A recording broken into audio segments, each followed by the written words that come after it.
it is an emotional homecoming. Apparently, the Queen has ordered 80 jerseys of Ronaldo, and the first ever jersey that Ronaldo signs for United, she wants it. Yeah, after you said this, it seems like Krishnan's want for Ronaldo's underwear seems fine, yeah.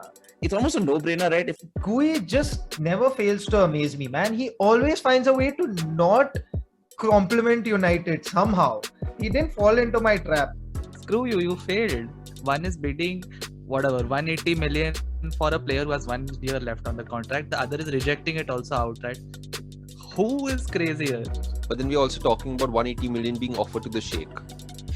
180 million to the Sheikh is like what, dude? you know, it's how when you're on FIFA, you suddenly get this really strong attachment to like a James Ward-Prowse. I can't believe we spoke about James Ward-Prowse and Kylian Mbappe in the same breath, man. I'm questioning the existence of the club. Bit much considering we've never been relegated, but you have. So anyway, We're still 20-time champions. anyway.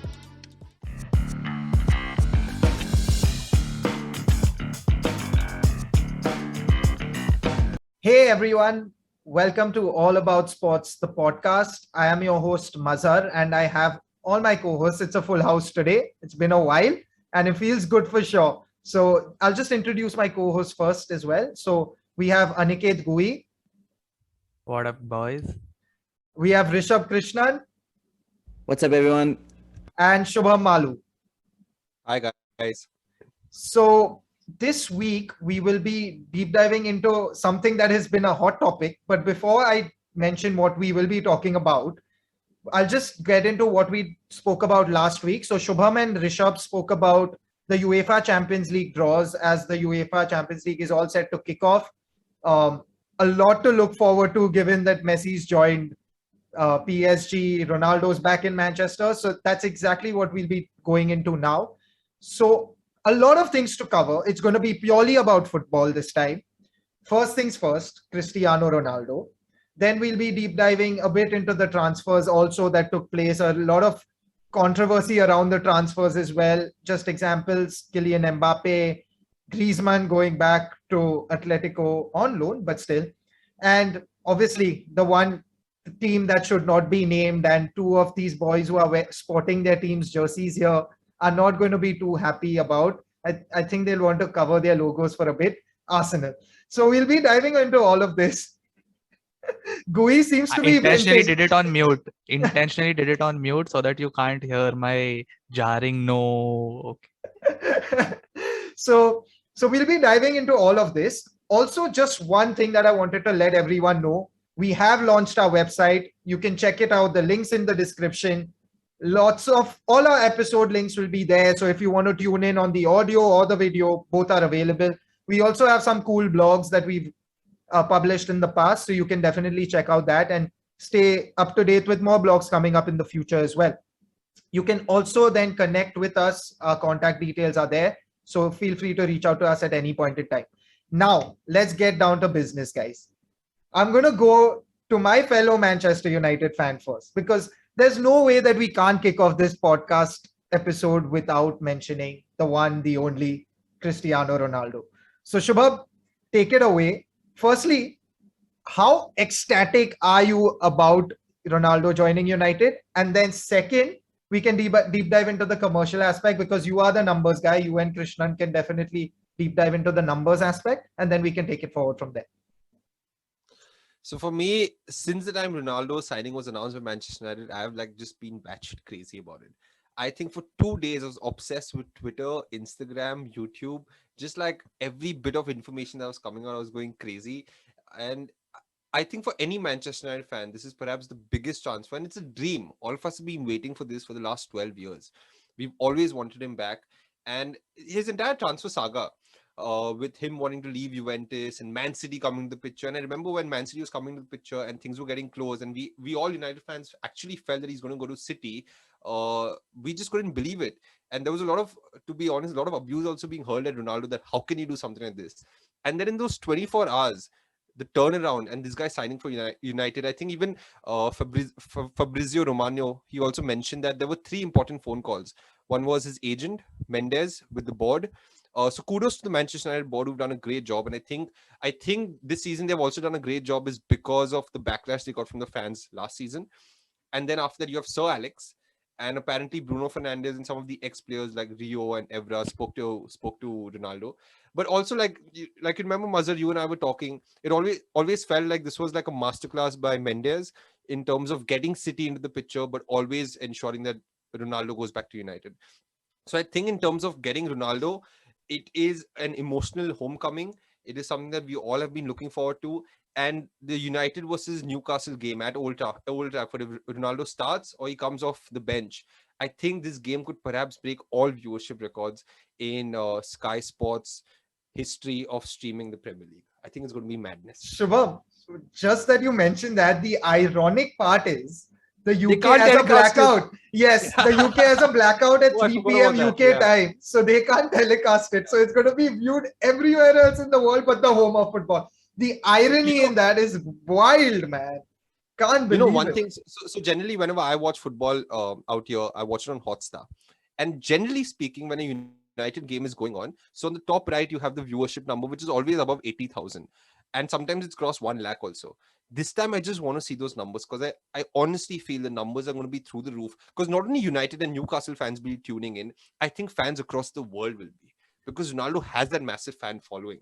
And everyone, to be very fair, I've been reading comments on Twitter and YouTube. Even Liverpool and Chelsea and Arsenal fans have been showing respect about the fact that he is a talent. He is a global world-class superstar, and he's coming back to United. So I think everyone is excited. The EPL is excited to have a superstar like him back again. Okay. To the extent where I don't know if this is fake news or it's the reality. Apparently, the Queen has ordered 80 jerseys of Ronaldo, and the first ever jersey that Ronaldo signs for United, she wants it. And if this happens, it's the first time ever that the Queen has asked for an autographed jersey from a football player or from a human being for that matter.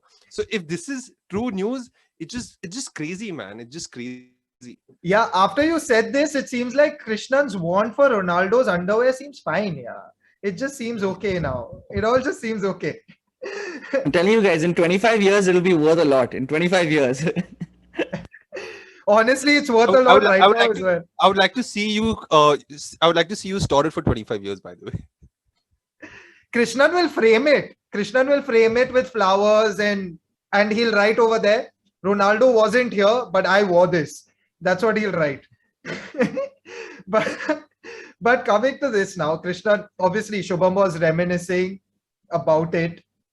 I'm going to take this to you. You are obviously looking at it from a more unbiased point of view in terms of not only a footballing aspect, but other aspects as well, right? As a non-Manchester United fan, there's so many aspects to this. Let's talk about the commercial viability. Why do you think this deal was struck how it was struck? Why do you think United went for it apart from the nostalgia? Obviously, Shubham highlighted that the Glazers are trying to, just put some temporary tape on all the issues that came up with the Super League and so on and so forth. They're still hated by United fans, like the true ardent United fans. Let's not forget that. The United supporters will not forget the damage that has been done over time. But let's get into the commercial aspect, because I don't think that's being talked about enough. Yes, he's breaking records in terms of the deals and all, but how did it go about? What is in store? What is the brand that CR7 has? Let's get into all of that. No, Maz, I mean, I think that's a big part of, these mass signings, right? When you look at different clubs, you take the analogy of, Messi moving to PSG. It's this, it's a similar thing where you question how it doesn't kind of get framed or get flagged under financial fair play. And the reason is these players are just unbelievably marketable.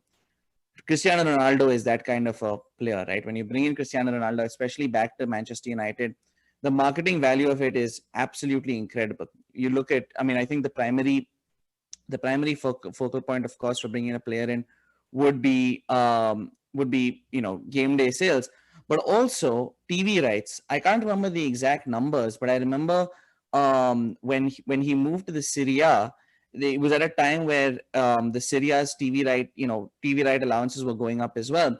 And Juventus, I think at that time, was able to negotiate a better deal, I think, potentially for their TV right distribution at that point as well. And a big part of that is Cristiano Ronaldo.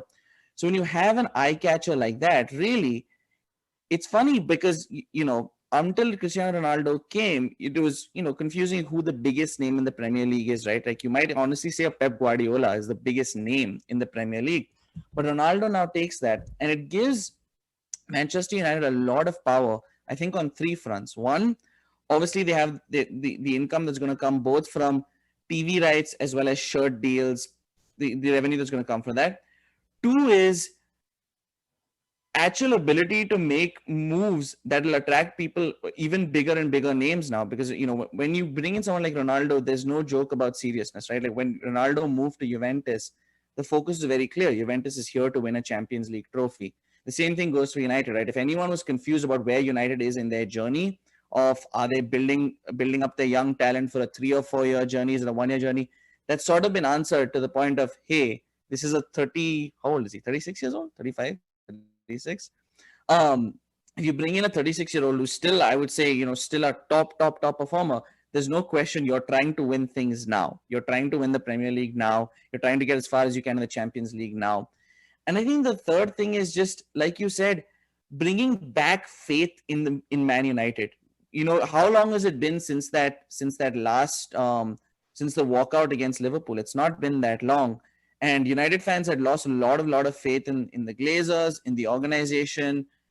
This is really, like Malu said, it's a good faith move, not just to reinstill and bring back like a hometown favorite, but also somewhat reinstill faith in the home base, right? I think, both of you are good examples of how much like you were confused about the transfer policy, last season.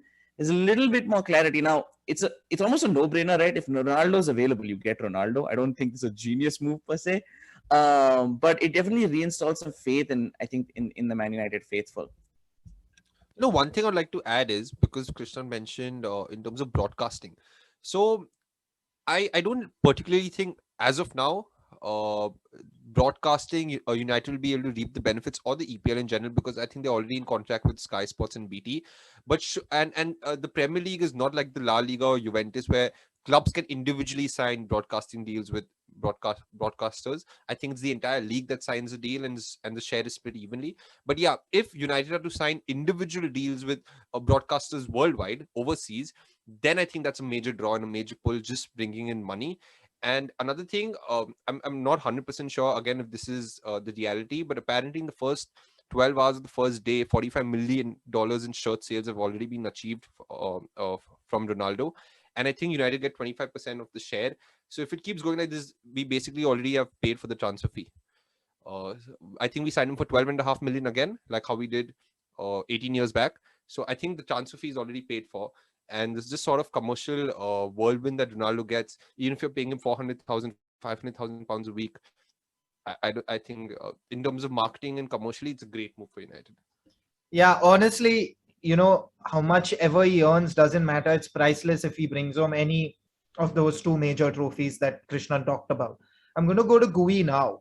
I'm going to stick to Ronaldo here. Gui, I'm going to go with you with a footballing side, because obviously you have watched Ronaldo throughout. Baby Ronaldo, exactly. You watched Baby Ronaldo coming up during the time when literally when Arsenal were at their prime, and then we saw this guy. Who is this guy? Wow, he seems like some worldly talent. Obviously, at the time, the first 2-3 years, we didn't really see it because there was a Wayne Rooney who was really standing out at that point in time.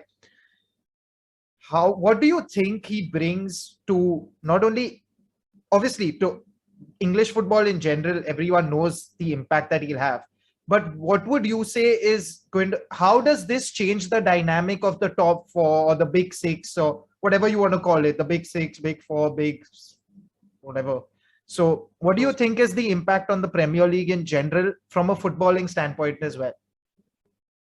So here's the deal with signing such a big name, or any big name for that matter. Now you're not signing, this is not like a KDB signing. If you were to sign KDB, okay, this is fine. But then there are some players who have a certain aura, and his aura is a very specific one, right? It's like when you get a person who's willing to work at that rate after having achieved 5 Ballon d'Ors, playing in multiple leagues, multiple league titles, etc., Euros, this, that, and whatever, top 2 player. for the last 25 years, 20, okay, 20 years, 15 years, whatever that is. All right. So with a team like United, which is kind of now shows a mix of young the young developing players who are moving into slowly into their prime.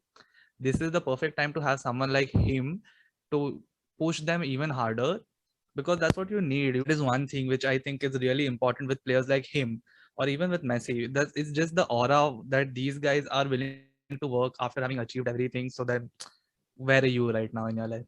And second of all, in terms of the top six, I think it was very open and shut when we discussed it the last time as well, before the season began, or I think it was a week in. Doesn't change much in my mind because the top two still remains as is. Maybe Chelsea move in uh, closer to the top.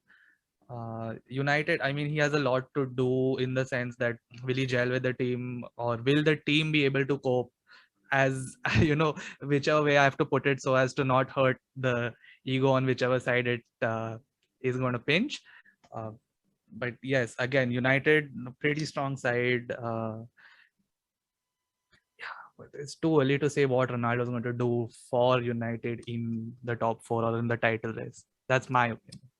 The one small nuance I wanted to say in terms of financial impact to kind of keep in mind, for Juventus, he had an unbelievable impact, right? I mean, I think the number of, I don't want to go super social media on this, but the number of followers across social media platforms massively spiked. They got a new shirt contract deal that was more than double the prior shirt contract deal.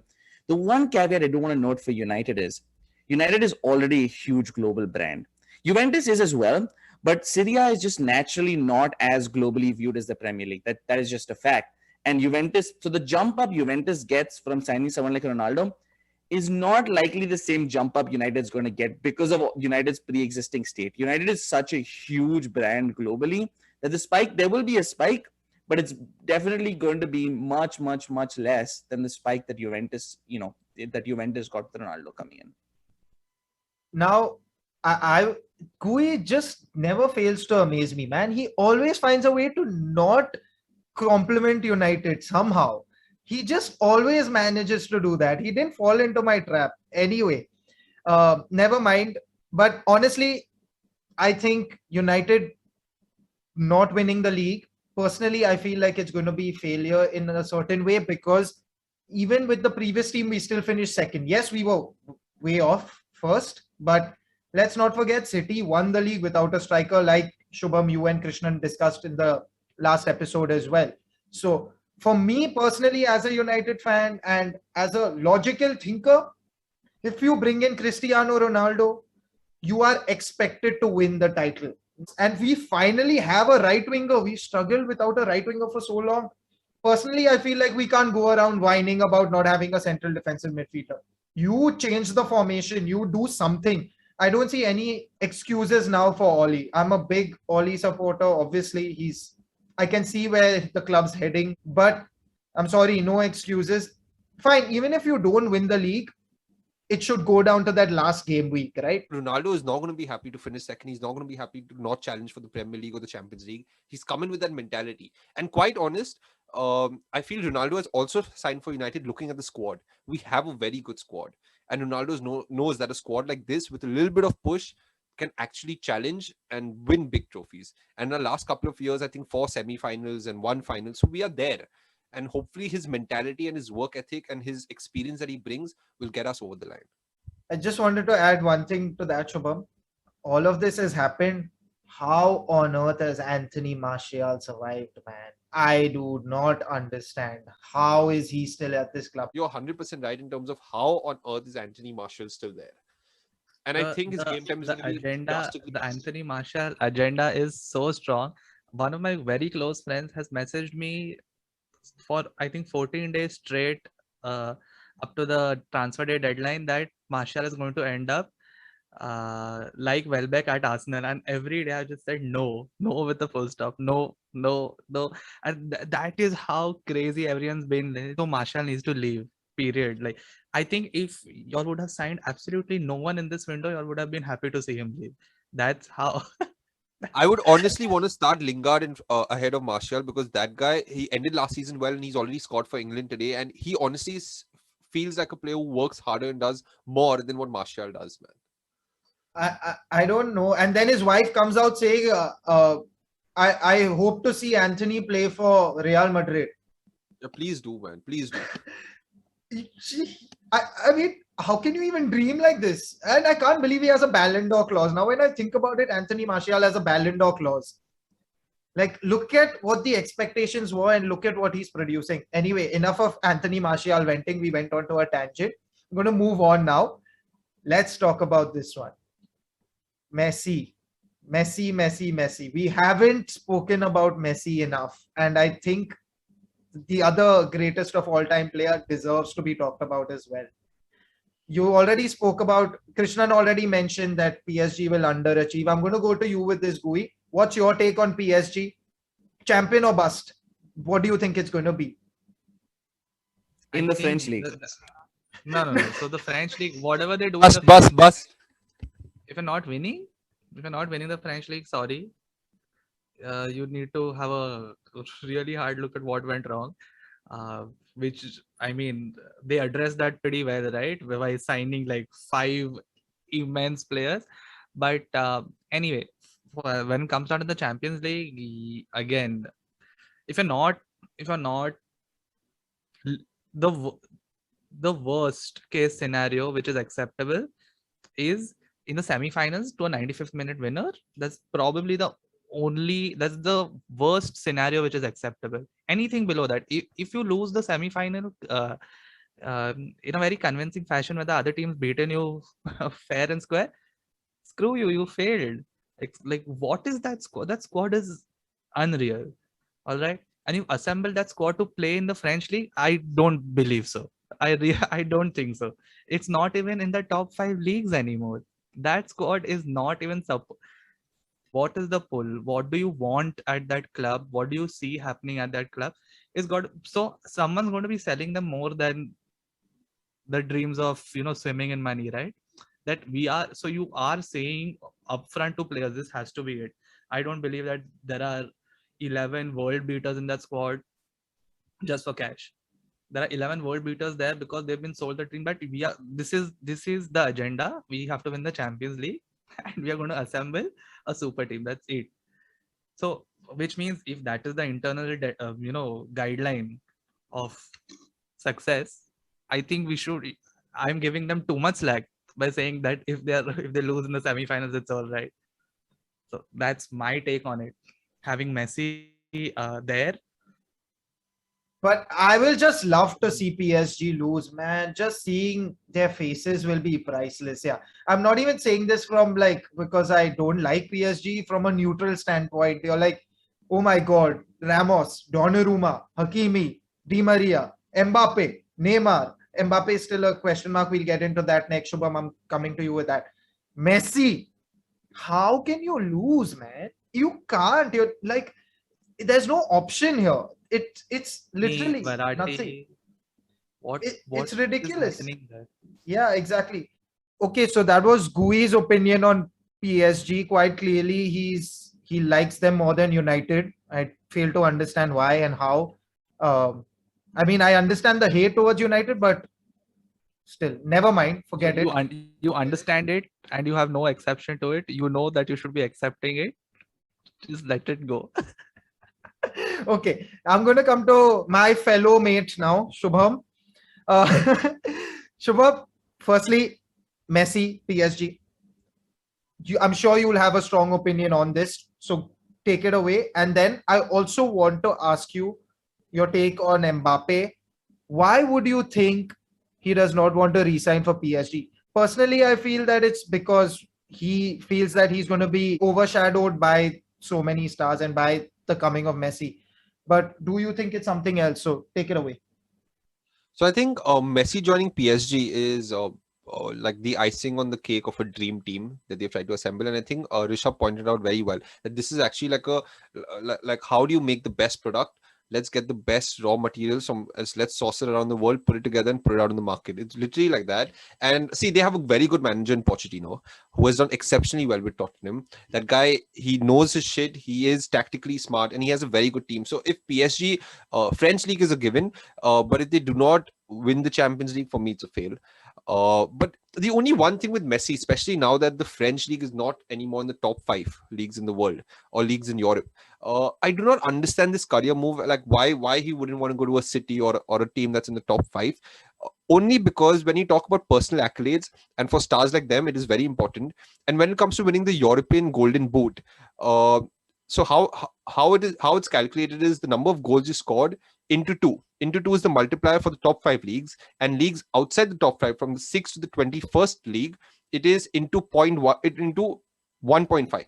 So for Messi, even if he scores 50 goals, it'll be multiplied into 1.5, as compared to other players who will score like for example Ronaldo, if he scores 40 goals, 10 goals less, but it'll still be more based on the multiplier. So for a player of his caliber, and he's just 33, I think in terms of personal accolades, maybe it could be a little bit of a hit. But then I think the trade-off is, if you win the Champions League, which he's very desperate for, well done for him.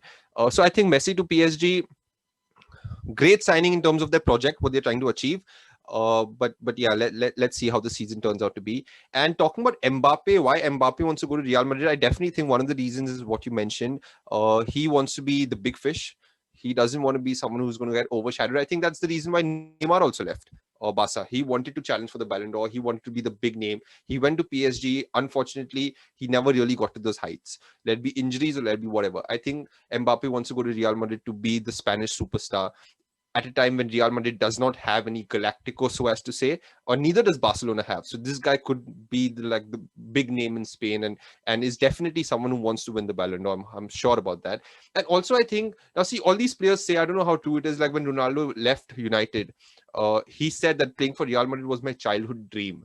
I think maybe it is something like that for Mbappe also, because for a lot of these players playing in Spain for Barcelona or Real Madrid, for them, they consider that as the pinnacle of success in football.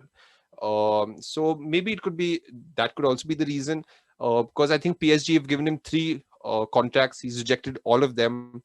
So yeah, I think it could be emotional. It could also be just being selfish and being like, dude, I want the accolades, I want the credit. In a team which has Messi, the team will revolve around Messi, and I won't get the desired attention. So I think it could be a mix of both, yeah. Because I don't understand why would he leave a PSG and go to Madrid, considering the fact PSG is a much better team than Madrid, and it's a guaranteed league winner for sure. And in terms of Champions League, they have a better chance than Madrid. So yeah. One thing I want to say in defense of Messi moving to PSG, I actually don't know how many other clubs were even in the conversation. You know, I think it was just Man City. And I think Man City, after signing Jack Grealish, and especially after mid-season last year, having that concern that they may not be in the Champions League because of an FFP violation, I think they backed away from Messi, because I think they were concerned that they didn't want to again get into trouble with FFP, given they just signed Jack Grealish. At the time, they were looking to sign Harry Kane for a similar amount. And I think, you know, if they maybe had known earlier that Barcelona, like Messi, was up for grabs, because if we remember, like Barcelona said, we're re-signing him, it's good, we're all done. If they genuinely knew Messi was up for grabs, maybe they don't put as much pressure on a Grealish, maybe they don't put as much pressure on a Harry Kane, and then focus all their attention on Messi. So I actually don't think there were that many suitors, you know, when... But what you said is when- absolutely correct. In terms of City were interested for Messi, and all of us thought he's going to re-sign for Barcelona, and City went and signed Grealish. I'm sure they wouldn't have signed Grealish if Messi was in the market. But having said that, see, they were ready to spend 150 million on Harry Kane. So I don't think money is the issue, because Messi, they got on a free, right? His wages are going to be astronomical, but this still the upfront fee is free. And I think Tottenham, they demanded, I'm sure, more than 150 million, but whatever they demanded a down payment cash, a down cash payment. So I don't think City in terms of money would have an issue, but I just think, like you rightly mentioned, they already got Grealish. So I think then it would just be too difficult. Like, how do you fit in so many stars, right? I will say one thing about Mbappe though. I like the fact that he wants to go to Madrid. He's not taking that easy way out of winning the French league. He's had enough of it. Anyway, they lost last season, so never mind that. But but he's taking it upon himself. He's taking that challenge. He wants to be successful at Real Madrid. Why not, man? And he's achieved I mean, at the end of the day, he's won the World Cup. So the guy doesn't really need to prove anything. And he was instrumental in them winning the World Cup. So I actually like the decision that he's made to probably move on. I'm just going to say one thing about PSG. I think they love their players too much. They rejected 3 phenomenal bids, so to speak, which absolutely blew my mind. I don't know what is going on between those two absolute behemoths who have so much cash. One is bidding whatever 180 million for a player who has 1 year left on the contract. The other is rejecting it also outright. Who is crazier in this conversation? Can anyone decide? Tell you what, we're talking about 180 million, which of course is huge money. But then we're also talking about 180 million being offered to the Sheikh. 180 million to the Sheikh is like what, dude? He'll be like, fuck off. I'm giving my player, I'll sell him for free. I don't give two shits. You can take your money and keep it to yourself. I was going Good to say, I'll point. make the FIFA analogy again. It feels like, again, like on FIFA, right? Like it's basically like this guy has accumulated this team, and to him, like, you know, it's how when you're on FIFA, you suddenly get this really strong attachment to like a James Ward-Prowse. That is what Mbappe is. You know, it's just he is attached to him. He doesn't want to let him go. He's become this icon at PSG. But you make a great point, Gui. How now that I think about it, how the hell can you reject 180 million with 1 year left on a contract? That's a good point. Be a Sheikh. Simple, like Shubham said. But I can't believe we spoke about James Ward-Prowse and Kylian Mbappe in the same breath, man. So Goal does it, right? To James edit Ward-Prowse is the Messi of Portsmouth. You know, that's how they do it. Yeah. The English Messi, the English you can't even say the English Beckham, right? In his case, like they were comparing him to Beckham. So what do you do? What do you call him then? But anyway, let's move on. Let's move on to my favorite part of this entire episode. The Gunners, the Arsenal, Mikel Arteta, the man, the icon. So I'm going to go to Krishnan and Gui, free to talk about it. Then I'm going to end this with Shubham. And then we have some fun segment left as well. So, guys, quick take on this because there's very not much to smart, talk very about. It's very very early in the smart. season. Sorry, Gui. But it's very early in the season, so I don't want to jump the gun.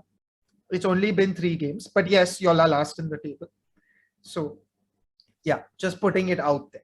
So I'm just going to give a huge round of applause to Mazhar because in a span of like 40 minutes, he identified that he should not let me be the last one to speak.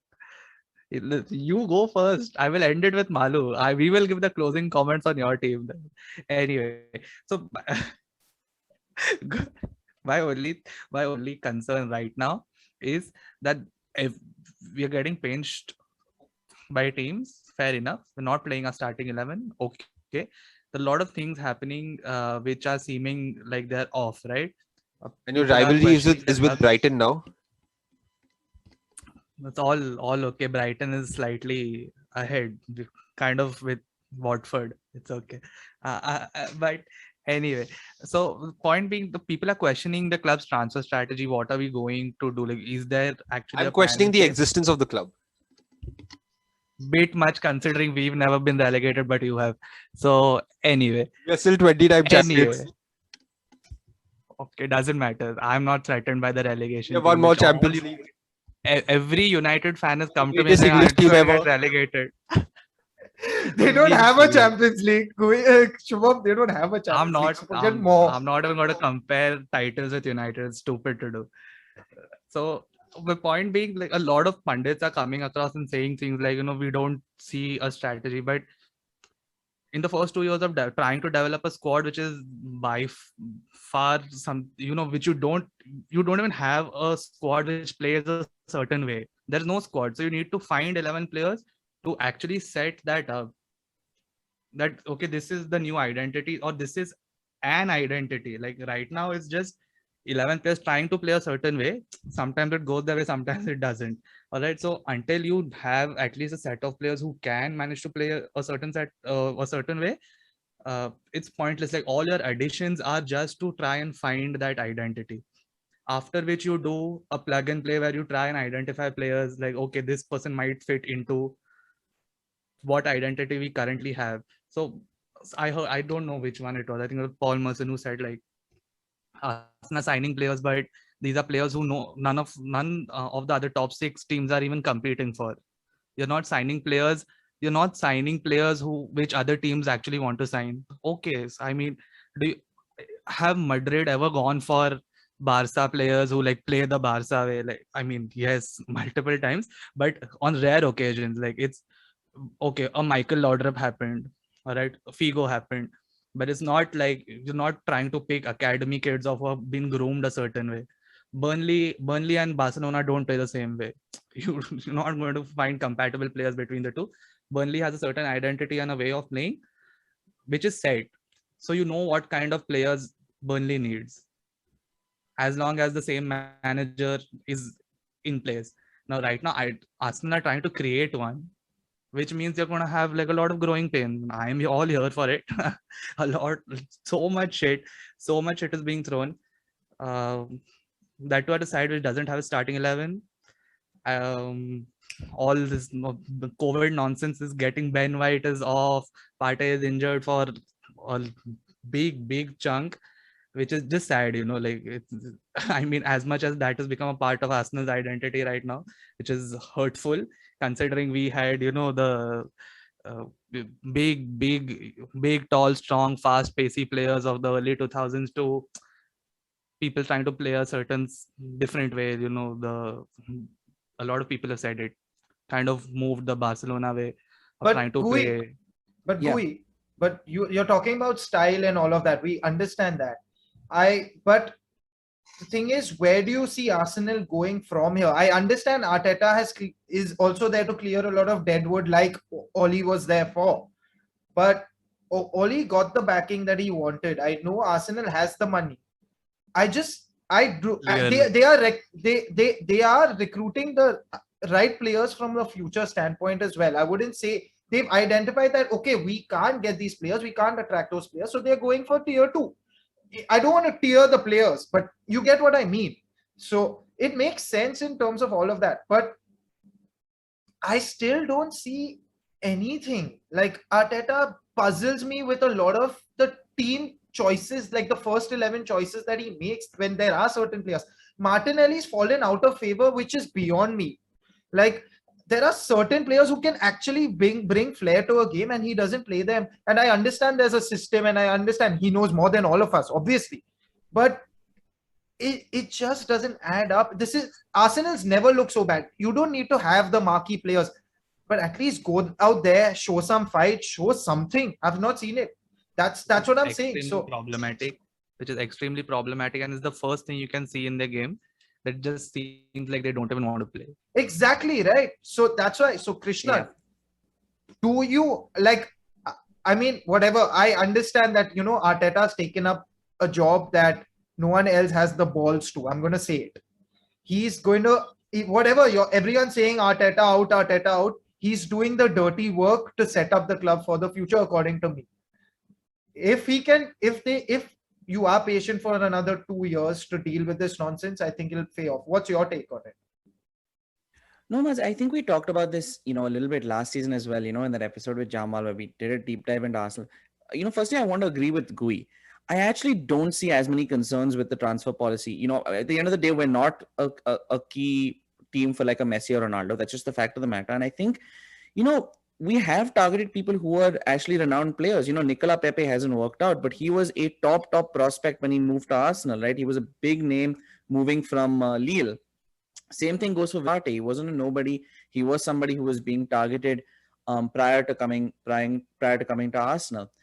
And definitely someone like an Aubameyang, definitely someone like a Lacazette when they joined the club.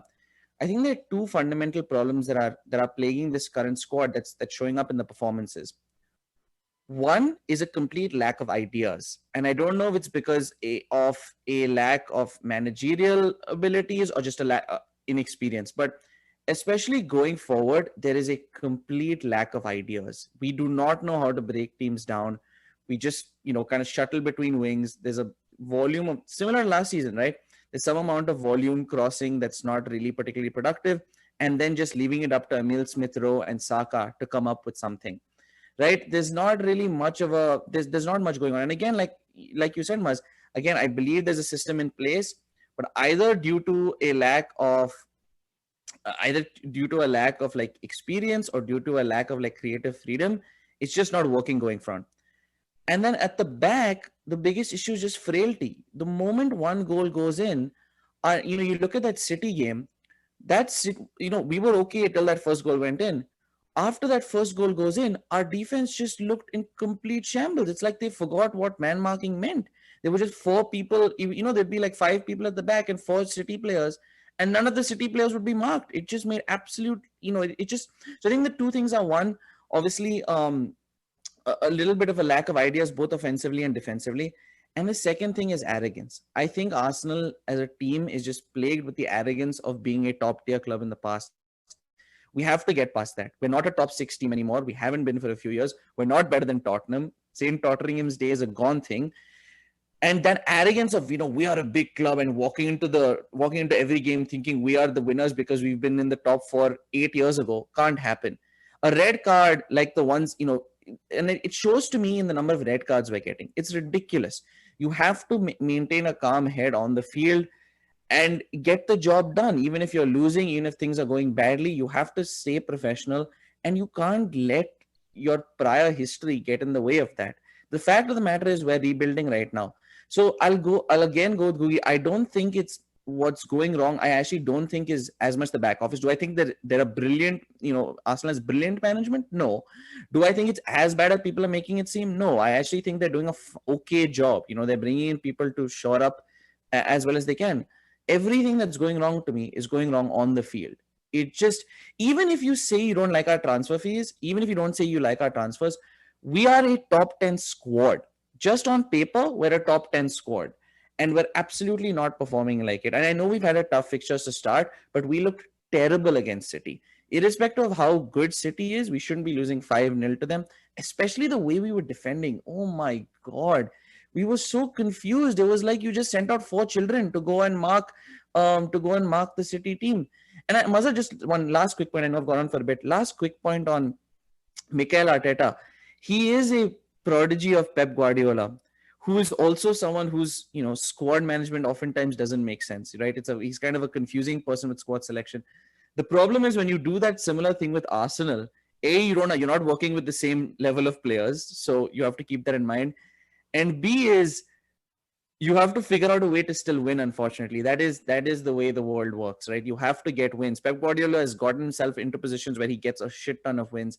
I understand if you have a system, and I've seen a bunch of YouTube videos being like, here's what Arteta's actually thinking. I'm like, if you're not getting goals and you're not getting wins, it's irrelevant. Like it's like a person who's so brilliant tactically and can draw the most beautiful things on the board, but if it's not getting executed, it's sort of irrelevant. So I still think Arteta deserves a bit of time to inculcate the system, but it's just not working on the field right now.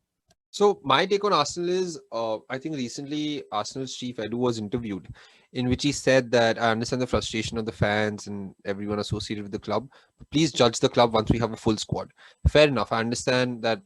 I wouldn't say much about the transfer policies and transfers at Arsenal because I don't really know in depth. So yeah, Arsenal don't have a full squad, so maybe we can only judge them after they have their full squad and the kind of players they want. My issue with Arsenal is Arteta. And the reason that's an issue is because, drawing parallels to United, when Fergie left, Wenger left, we got in an experienced manager in LVG. Was it the perfect match for United? No. But he won trophies. He sort of had an aura that he could attract players and build a little bit stability. Then comes in Mourinho. Again, wins trophies. Not the perfect match, but keeps the ball rolling. Out here, we got Emery. Surprisingly, didn't work at Arsenal. He's worked at every other club. And then we bring in Arteta. I think this is his first managerial job. And you give him Arsenal to manage, which has been in shambles even towards the end of Wenger. So I just don't think the guy is capable enough to do it. Even if you look at Juventus, Pirlo, first managerial experience, such a big club, rebuilding, it didn't happen. Let's see how it happens with Inzaghi this season. He's managing Inter. I think he's managing Inter after Conte left. Or is it AC? I think it's Inter. It's Inter. Yeah. So I just feel like when the manager doesn't have much experience and you give him one of the biggest clubs in the world and a rebuilding job, I just think it's asking for too much. So I personally feel the issue is with Arteta. And another thing which I think is very scary for Arsenal is okay, the squad that they have right now, they need European football spots. If Champions League, the top four is difficult because listen, we have Liverpool, Chelsea, United, City with scary squads. So that could mean top four is hard for Arsenal, but you need at least the fifth and sixth spot to get European football. Because if you start missing out on European football, then it'll be even harder to attract players. Your revenues will start dropping, you won't have the transfer fees, and you won't have the wages to pay for. So it's a vicious cycle. And I think it's also to do with Arteta. You need a manager who can attract players, which I don't really think Arteta can. So I think it's difficult for Arsenal right now. Okay, so just an early run through, guys. Everyone, just give me, where do you see Arsenal finishing in the league table at the end of the season? I know it's early days, but be realistic about it. So, Shubham first. I think either sixth or seventh. Okay. Krishnan and Gui. I'd say ninth. Very conservative 8th. Yeah, I don't have too many. I would say eighth as well, given that 2 consecutive seasons y'all have finished eighth, and I haven't seen the progress, so I would have to say eighth as well.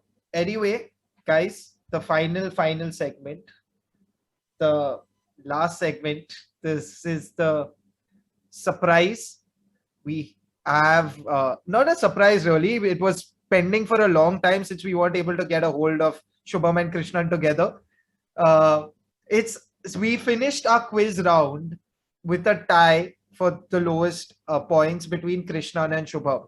So now Gui is going to be asking them a few questions in this tiebreaker, and whoever succeeds will survive, and the person who loses has to suffer the brunt of a punishment. Krishnan has already lost 1 round of quizzes. Let me remind you, he has to perform certain tasks as a punishment, but that's due, Krishnan, and you better get that done soon. I'm just warning you again. But Gui, let's start. Okay, so we've tried to keep this as unbiased as possible. So we are going with 5 quotes from famous athletes, and you need to guess who said it. All right. Okay. So the first one is, you can't put a limit on anything. The more you dream, the farther you get. You can't put a limit on anything. The more you dream, the farther you get. Who said this? Can we get the sport at least?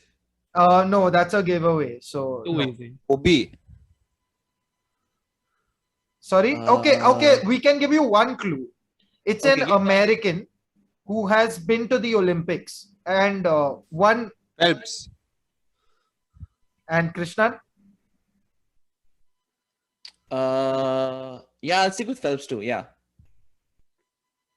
Okay, it's a point for both of you. And the next one. This gentleman in an interview, when asked about what keeps him, enthused about the sport, the response was, "It's more like a hobby for me." Again, give a little hint. He's okay. I'm going to be very specific. He's Scandinavian. Okay. I'm gonna say As I'm right, no, he's Scandinavian, right? Yes. that wasn't gonna be my initial guess. I'm glad I got the hint. I'll say Kimi Räikkönen. Okay. Shubham. I'm kind of blank, yeah. I don't have any answer for this. I'm thinking of Scandinavian athletes. Come on, Shubham. Time's rounding I off. pass on this, man. I pass. Can I change my answer? No, Okay. Take it. Fair. I request you to not shoot yourself in the foot. Your answer is correct. Please, I request, don't do this to yourself. You always manage to ruin it for yourself in this. Let's go. Gui is showing empathy towards you. Thank Wow. you, fellow Arsenal fan. Thank you. Thank God. Okay. Next one. Okay. Shubham, this Okay, one's for think you. This is a very, very personality-driven quote, and you have to match the personality to the athlete. All right. I'm jealous of my parents. I will never have a kid as cool as theirs. Give a hint, yeah. Okay, he has braids. What a great hint, huh? I think Jealous of it's my a good parents. hint. I think it's a good hint. Jealous of my parents. think about the personality of this person. Someone who can say something like this. Hamilton. Okay, Okay. it's a good guess, huh? That's a really good guess. So if you're saying braids, but you said question for Malu. Oh, for Malu answer first. Alan Iverson? Actually, yeah. Okay, fine. We'll give you one more go. Both of you, one more go. Now, but I think that gives it away. But let's go for it. He's a cricketer. Oh, okay. Now I know it. Who goes first? Shubham. Krishnan. Go for it, Krishna. It's Chris Gale. My answer is also Chris Gale. Both Sorry, of you get one. Hey, no, Krishnan gets that point, man. Shubham. No, fair enough. I was just copying Krishnan because I would have never guessed Chris. Universe boss with a coat like So 1 minute. So That's Shubham, it. you have to get the next two, huh? Otherwise, it's Oh Krishnan. yeah. All right. So I've got one quote. So right now the score's 3-1. Krishnan, you are on 3. Shubham, there are 2 questions left. 2 quotes left. You need to get both, and then then we'll see. Otherwise, you will be the one facing the brunt of the punishment. So the new quote is, "I'm living a dream I never want to wake up from." This is a football player who has said this. And this football player has played Cristiano for- Ronaldo. Okay, so I won't be giving any more hints. Krishnan, do you have any name? I'll also say Ronaldo then. Yeah, Ronaldo. Right.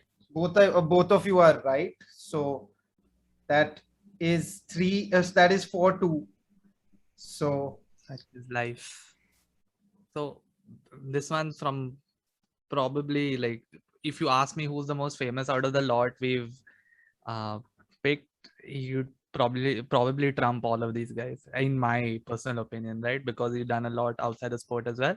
So the quote goes, "It isn't the mountains ahead to climb that wear you out. It's the pebble in your shoe." Okay, so again, so I've said a lot already in terms of how big this guy is. Okay. Some small hints. His active career was not in the 2000s. Was not in the 2000s. Yeah. Okay. Once more with the quote.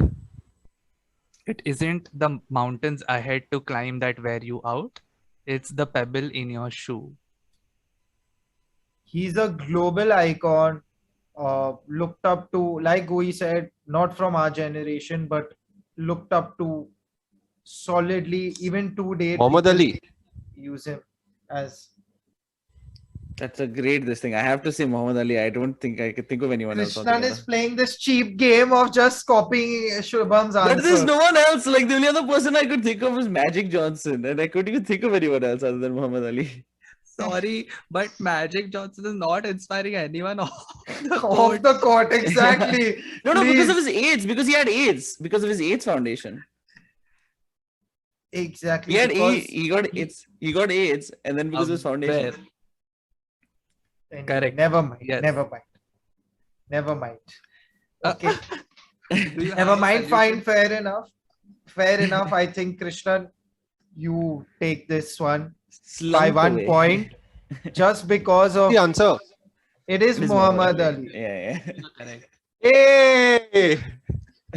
So our tiebreaker was super tight, and unfortunately for Shubham, he did well, actually exceedingly well. But for the first time ever, Krishnan did really well in a quiz or any sort of competition that we've had. So credit where it's due. Krishnan, well done. You just about trumped this. So that means Shubham is due a punishment. But Shubham will not do the punishment till you finish your punishment, Krishnan. That's fair. That is That's the fair. deal. That's fair. And just to wrap up this episode, we've discussed so much, quite a lot to take in general. There was a lot of venting also. I don't know how we managed to involve Anthony Martial. I still can't get over that fact. And my God, we compared James Ward-Prowse to Mbappe. Rishabh Krishnan, you always manage to amaze me. Anyway, great catching up with all of you again. For all those who tuned in, thank you so much. Stay tuned. Do like, comment, share, subscribe, whatever. Share any sort of thoughts you may have on our episodes or any sort of suggestions you might have for future episodes. Also, do check out our website, All About Sports. It has all our episodes from the first season and other special episodes. We also have an Olympic series that we had done with Olympians. So do tune into that. We also have blogs. We'll have blogs coming up on a regular basis. You can read those as well. Till then, take care, stay safe. Bye-bye. If you like this episode, make sure to leave a like and share it with anyone else who might be interested. You can also subscribe on any social media platform that you prefer, and all our links are in the bio. We also have a website with all our episodes as well as blogs and a whole lot of other sports content, so make sure to check that out as well.